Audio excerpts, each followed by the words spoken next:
আজকে 2টার সময় আমি পদত্যাগপত্র আমার পিএসের মাধ্যমে পাঠিয়ে দিয়েছি ক্যাবিনেট ডিভিশনে। স্যার, আপনি আসার পর আমরা ভেবেছিলাম যে একেবারে শিক্ষা অনুরাগী একজন মানুষ, তিনি আসলে শিক্ষা মন্ত্রণালয়ে আসছেন।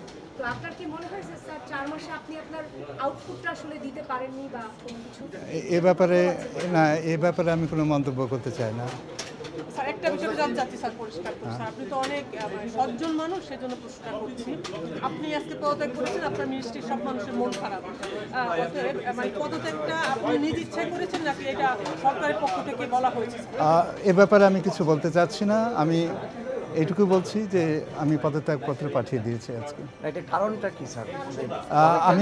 আমি কারণটা আমি বলতে চাচ্ছি না।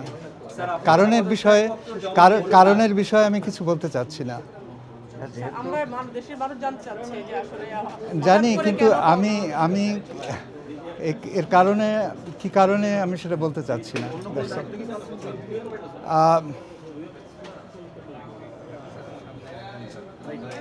আরো বড় দায়িত্বে যাচ্ছেন স্যার? বড় দায়িত্বে যাচ্ছেন কিনা স্যার? এ ব্যাপারে আমি কিছু বলতে চাচ্ছি না। আপনি তো পরে কি হবে স্যার? আপনি কষ্ট নিয়ে যাচ্ছেন, এরপরে আপনি কি করবেন স্যার? আপনি তো শিক্ষায় দীর্ঘদিন কাজ করেছেন, এবং সর্বোচ্চ পর্যায়ে এসেছিলেন, পরে কি করবেন? আমি এই কারণে আমি বলতে চাচ্ছি না, কি কারণে আমি বলতে চাচ্ছি না। আপনি বড় কষ্ট নিয়ে যাচ্ছেন প্লিজ স্যার, এর পরবর্তী আপনি কি আপনি তো স্যার দুইটা বিশ্ববিদ্যালয়ের ভিসি হিসেবে দায়িত্ব পালন করেছেন, শিক্ষার সর্বোচ্চ জায়গায় আসলেন, এর পরবর্তীতে আপনার পরিকল্পনা কি? আমি কোনো না কোনোভাবে শিক্ষার সাথে সম্পৃক্ত থাকবো। সরকারের সাথে সম্পৃক্ত থাকবেন না?